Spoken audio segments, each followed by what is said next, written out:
Okay, I'm going to be desensitizing Atlas to the Surcingle today. So I'm building on his previous lessons. I'm getting him to side pass to the fence. And then I'm going to start introducing the Surcingle. So I want to do this for a couple different reasons. First, he's in protective contact, so he can leave, jump, run, do whatever. And I don't have to be involved at all. So safety. And then I want him to feel like that he can leave at any point in time, which he can. So like you can see there where he was like, he saw the rope and he was very jumpy. Like he needs a bit more desensitizing, seeing things. Like I probably should have spent some more time lifting like stuff from the ground because he kept wanting to flinch a bit there. And so I should have worked on the rope a bit more before I moved on to the Surcingle here. And see, you can tell that now because he shouldn't escalate into that behavior of leaving. But I was like, oh, he's fine, and kept going, even though he was jumping and flinching, and I should have known better than that. But you can see that play through really quickly and really well right there. So now he doesn't want to go back to his position. He's like, oh no, that was scary. I don't want to go back there. So he was a bit harder to come back to his spot. So this is another thing. If you do this wrong and you go too fast, your horse will leave. And so it will tell you, hey, this is too fast. You're doing this too fast for me. I'm scared. This isn't working out. So I like this exercise for a lot of reasons and like doing protective contact for that. Because on this point, I was going too fast and he told me that. So this was better. I brought it up and he was fine. So I'll go ahead and let him touch it. So again, I should have slowed down the rope, picked it up slowly, clicked that, and then worked through having him target it and stuff like that. I went too much into he needs to touch this with his nose versus he was afraid of it approaching him in the first place. So, and again, I move it here toward his neck and he's flinching, so he's not okay with that. So I shouldn't have moved on to that point yet. I say a lot of I shouldn't have done this in my videos. Yes, I say that a lot because the Mustangs were definitely a huge learning experiment for me. So that's why I'm saying that. But with any experiment, nothing goes completely right. So I thought that it would be good to learn from, and it is good to learn from. So he's still flinching. I should have went back to targeting it with his nose and bringing it up to his face. So I just kind of held out here and then he can touch it on his own. So that was better. That was good. I'll click him and feed him for that. And he didn't flinch that time either, but I still am going too fast for him. So, and he's showing me that with all of his flinches. So, this is better. I had a head raise instead of the full on flinch, but, still could have spent some more time near his head. So I had to go get some more treats. But it's important to see that he's staying on his own here, which I thought was good. So not doing it all horribly wrong, that's nice. So I think I got too much of this Surcingle goes on your back, and I wanted to speed through the process and let's just put it on your back, And some horses you can do that with, and they're fine with the Surcingle, and they're like, whatever, this is fine. Atlas is not that horse, so this is an example of what that looks like going just slightly too fast, because if it goes much too fast, he would be at the other end of the pen, and I would have to start over because he'd be telling me that that's not going to work out for him.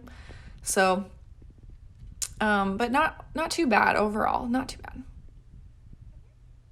At least he's not leaving too much. So I'm going to go ahead and ask him to move over to the other side. He follows my hand target. And then I ask him to come over, which he's still doing pretty well. It's not perfect. He still wants to kind of keep his hindquarters to the inside, but it's not too bad. And he's not super reluctant to come up, so that's good. So I'm gonna let him chew his food here, and then we'll go back to desensitizing and see. He's still worried, he wants to move when I go get things, and he doesn't want to stay there. but like he left, or he stood still on the other side, but I just kind of left. I didn't move stuff, so he's a little bit worried about me picking up and moving things and bringing them toward him. And he spooked at something there. I'm not sure what. It's, as you can see, pretty windy day. I would definitely keep working through a windy day, but just make sure that take that into consideration. Just like, okay, he's going to be a bit more jumpy. Things are going to be moving. So, and you can tell he's just a little bit on edge. So I should have slowed this whole thing down for him for sure. I'll bring the Surcingle back up.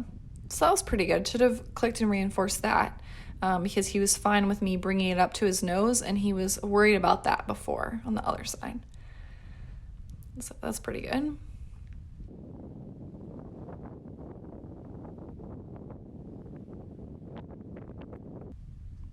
I'm just giving him a moment to chew and relax and stand next to the fence. Go ahead, bring the Surcingle back up. Again, probably should have moved it slowly as well. Spent some more time on the nose and up above his, in front of his eye, so he could get used to that. Because you can see he's like tilting his head and like trying to look at it. Like if he's not relaxed when he's doing that. So that's just another clue that I'm going too fast. So I brought it back up. I'm just gonna hold it. Oh, I just touched his neck with it, so I'm gonna click and feed. It's a little bit dark on that side. I thought he was gonna bring his head toward it. He seems a bit more relaxed on this side, really. He sometimes is. This is gonna be, I think it's a couple days later, and we're just gonna do the same thing. And it's not windy today, so that's nice. Let's have him come up. That was a nice response to that. He wanted to back up a little bit, but there we go. That was good. And then I'm gonna re-cue and ask for that behavior again, and then he stood there and I'll click and feed him. Because I don't want him to get into the habit of I stand up and then I take a step over and then she gives me a treat. That's not part of the behavior, so you gotta pay attention to that. That can happen a lot in the backup too, or just going forward too. They'll take a step forward and then take a step back. It kind of depends. So this is much better. This is what I should have been doing the other day, where I hold it out in front of him and allow him to touch it instead of just pushing it on his face. So that looks much better there. He brought his head toward it and touched his cheek on it, so I'll click and feed that.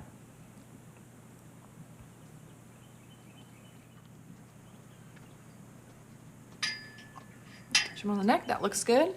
Again, I'd like his neck a little bit lower, but he looks a lot more relaxed than he did in the previous clip, so not too bad. Click him for that.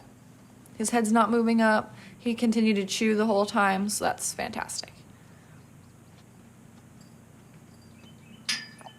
Click, he's not flinching, and still has his head at the same level and continues to chew. So he's not super worried about any part of this, so that looks really great. Yeah, that looks really good.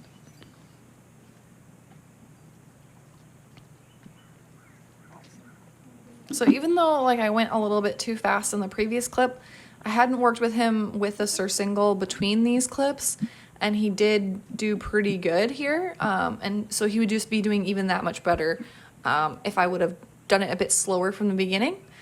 So that is good. So I'm just having him turn the other way. I'm just doing that like middle part where I have him straighten out and touch my hand target and then go the other way. Because with my other Mustang, I didn't do that, and he just wanted to like flip from one side to the other and just like swing his butt around. And he's very enthusiastic about side passing up to the fence. So I was like, with Atlas, I'm like, no, we're gonna stand still in the middle and then go to the other side. So I just added in that other behavior there. So bring the Surcingle in, he's gonna target it, click and reward. That looks good. Still has his hindquarters to the inside, so he's not completely comfortable with being parallel to the fence, but not bad. That was a nice reach. He's staying nice and relaxed. That looks good. It probably also helps that it's not windy, so go ahead and he touches it with his cheek there. I found that having them target with like anything in front of the shoulder definitely helps, because I don't really want them learning a hip target, especially in the beginning. But they build that confidence when they can touch it on their own. I did that with the halters and with the lead ropes and things, so it really helps them a lot. It looks pretty good with this.